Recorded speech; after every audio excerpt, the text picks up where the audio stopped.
Esse é o segundo vídeo de uma série de 5 que eu estou fazendo sobre os materiais para aquarela. Então hoje é a água. A água é o grande segredo da aquarela, o jeito de usar a água é compreender como a água funciona com a tinta, com o pincel e com o papel, é ter cada vez mais domínio sobre as técnicas da aquarela.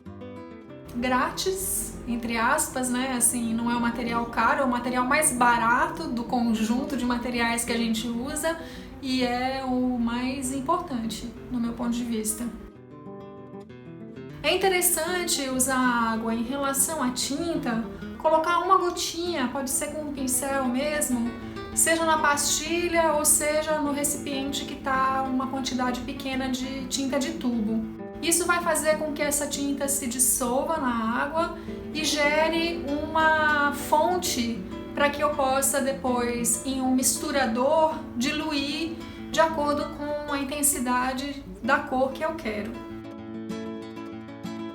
Aí a maneira que a água em relação ao pincel, eu rotaciono o pincel encostado no recipiente de água, evitar bater o pincel no fundo do recipiente e chacoalhar ele solto na água já é suficiente para diluir o pigmento que tiver no pincel.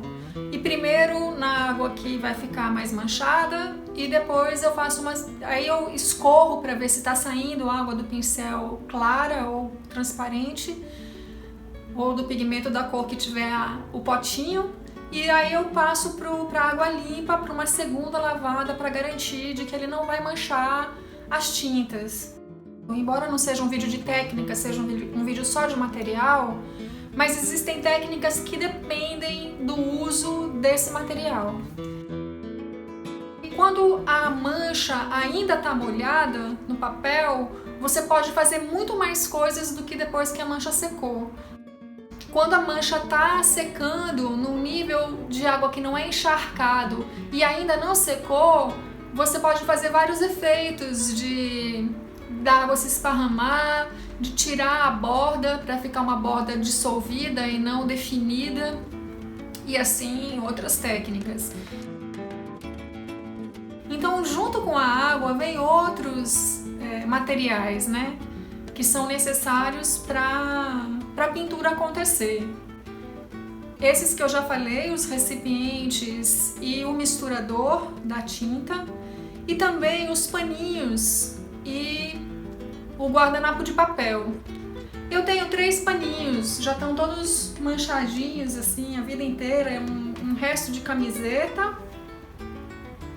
Eu tenho esse daqui que é um forro de uma saia, tem uma forma bem, ele é mais fino. E esse daqui é uma toalhinha, tem até o crochê da avó aqui na ponta, uma toalhinha pequena.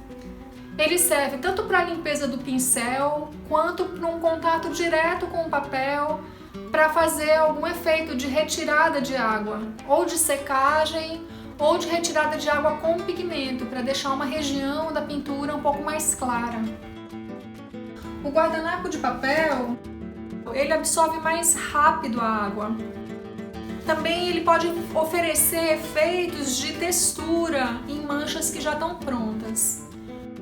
Eu acho interessante, eu uso muito. O borrifador eu uso de algumas maneiras. Uma primeira molhada no papel, dou uma passada de borrifador, às vezes eu passo o pincel para homogeneizar a água no papel. E depois também com algumas técnicas, se eu tenho uma mancha concentrada, ponho o borrifador, ela se esparrama.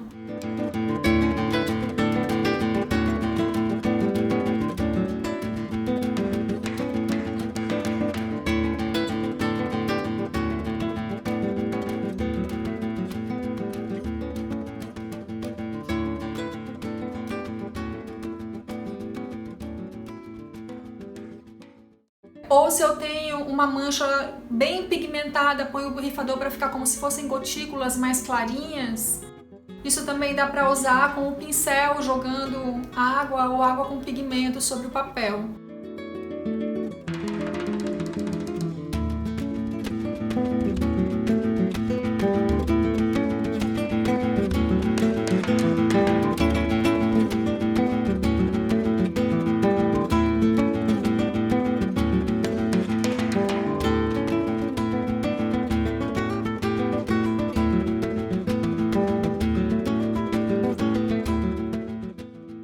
Então a atenção em relação à água no pintar, quanto mais a gente aprende como a água funciona com esses outros materiais, pincel, papel e tinta, mais o controle e o domínio da aquarela se entram como aprendizado, né?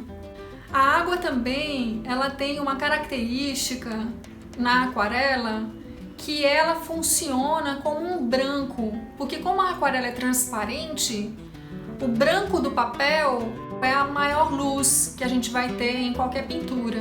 Mais água, mais claro, mais tinta, mais escuro. Então a água também determina a luz da pintura.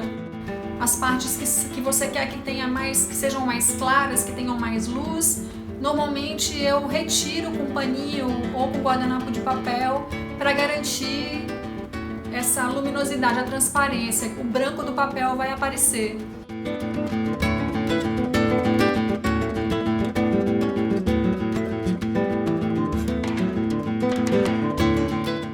Eu acho que é isso, gente. No próximo vídeo eu vou falar das tintas, certo? Até lá!